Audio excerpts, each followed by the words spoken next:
Comment répondre à un appel d'offres quand on est paysagiste? Bonjour et bienvenue sur la chaîne YouTube Akonia.fr. Je m'appelle Mohamed, ça fait plus de 10 ans que j'accompagne des entreprises à répondre efficacement aux appels d'offres. Et donc je vous invite à vous abonner à cette chaîne YouTube pour pouvoir profiter de toutes nos astuces et nos conseils. Dans cette vidéo, on va voir comment un paysagiste peut répondre à un appel d'offres de manière efficace. Et pour ça, ce qui est important de comprendre, c'est que la proposition de réponse que je vous fais dans cette vidéo, elle est très généraliste, qu'à chaque marché, il y a une vérité et qu'il faudra personnaliser ces éléments par rapport aux exigences de l'acheteur. En effet, entre un marché d'entretien de tonte de pelouse, de végétalisation d'une cour d'école ou encore d'aménagement extérieur d'un parc, forcément, votre réponse doit être personnalisée. Donc pour répondre à un appel d'offres globalement, et puis en particulier si vous êtes paysagiste, vous allez devoir fournir deux types de documents. Après avoir analysé le dossier de consultation des entreprises, vous allez pouvoir lister les documents à fournir. Et en règle générale, dans les documents à fournir, il y a les pièces de la candidature et les pièces de l'offre. Les pièces de la candidature sont le plus souvent le DC1 et le DC2 ou alors le DUM, des attestations, des certificats et puis d'autres documents administratifs. Ces pièces vont permettre à l'acheteur de valider que vous pouvez bien postuler au marché et que vous avez les capacités techniques, professionnelles et financières de le faire. De l'autre côté, pour pouvoir noter votre offre, l'acheteur a besoin de votre offre financière et de votre mémoire technique. Et au travers de l'acte d'engagement, vous vous engagez, si vous êtes retenu, à réaliser les prestations en suivant les éléments du marché. Toute la partie candidature est déjà évoquée dans une vidéo qui est disponible sur le site akonia.fr qui s'intitule 5 astuces pour monter des dossiers gagnants en une demi-journée et à travers laquelle je vous propose de télécharger votre kit de démarrage sur les marchés publics avec justement les principales pièces de la candidature demandées dans le cadre des marchés. Cette vidéo va surtout insister sur l'aspect mémoire technique puisque c'est l'élément central de votre réponse. Donc ce fameux mémoire technique qui hante les nuits de certaines personnes, comment on le rédige? Qu'est-ce qu'on doit y mettre? En règle générale, on va évoquer 4 points dans le mémoire technique. Les moyens humains, les moyens matériels, la méthodologie d'intervention et le développement durable. Et au travers de ces 4 points, il faut démontrer à l'acheteur toute la maîtrise de votre savoir-faire et toutes vos capacités à réaliser les prestations selon le meilleur niveau de qualité. Donc à commencer par les moyens humains. Et dans les moyens humains, il va falloir qu'on évoque qui est l'interlocuteur référent. C'est-à-dire quelle est la personne qui sera en lien direct avec l'acheteur. On va pouvoir évoquer ses missions, ses qualifications, son expérience et ses références de gestion de prestations similaires.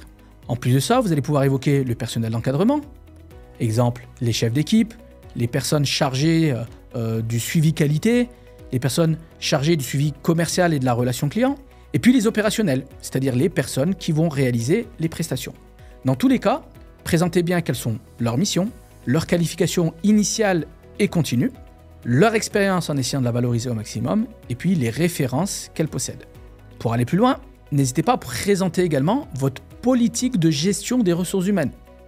Comment vous recrutez, comment vous avez recours à d'autres formes de collaboration sur des éléments bien spécifiques, comment vous intégrez, tutorez, formez les salariés, quelles sont les méthodes que vous utilisez pour fidéliser, motiver les salariés, vous assurer qu'ils réalisent les prestations avec le meilleur niveau de sécurité et qu'ils sont contents en fait de leur travail. On sait très bien que si c'est le cas, ils feront des prestations qui seront de qualité. Deuxième point à aborder, les moyens matériels mobilisés pour les prestations. Et là, on va essayer d'être le plus exhaustif possible. On va commencer par les moyens généraux, vos locaux, à la fois bureaux, entrepôts, éventuellement parties ateliers et préparation, les véhicules d'intervention, mais aussi votre parc informatique, l'infrastructure réseau, les serveurs, les PC, le logiciel que vous utilisez pour assurer une gestion efficace de votre activité. Évidemment, on va présenter tous les matériels et outils d'intervention, donc outils manuels, tout le matériel électroportatif et motorisé, adapté évidemment à ce qui est demandé dans le cadre du marché, puis le matériel de chantier ou de travaux, exemple les mini-pelleteuses.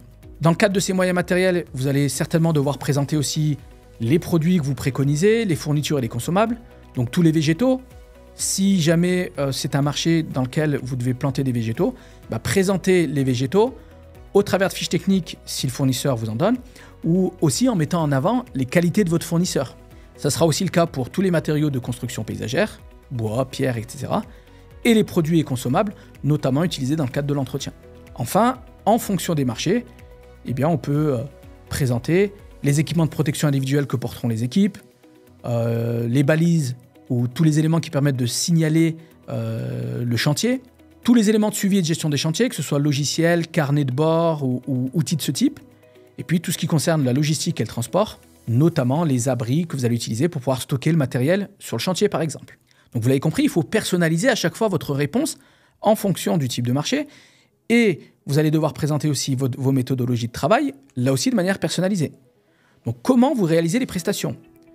Mais là aussi, entre une prestation d'entretien et une prestation d'aménagement, forcément, votre méthodologie sera différente.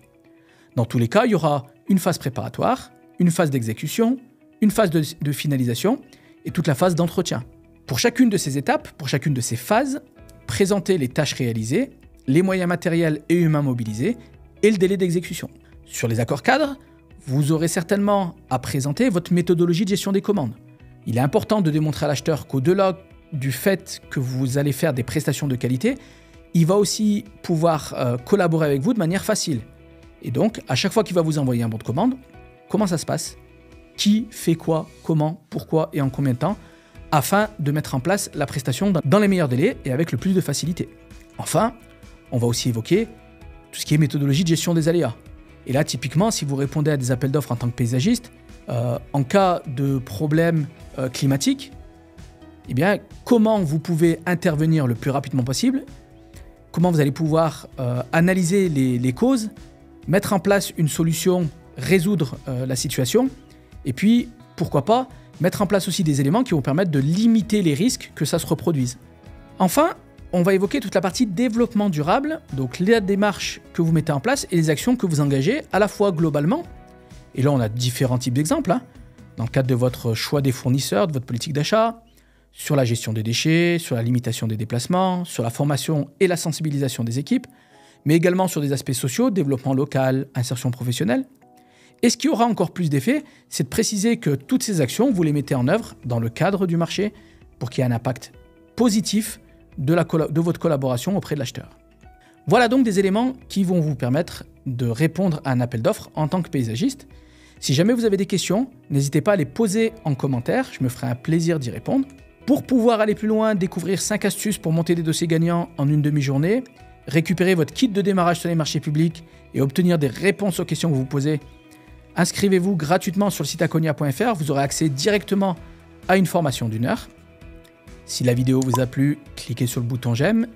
Et pour aller plus loin, profitez de plus d'astuces et de conseils, abonnez-vous à la chaîne et actionnez la cloche.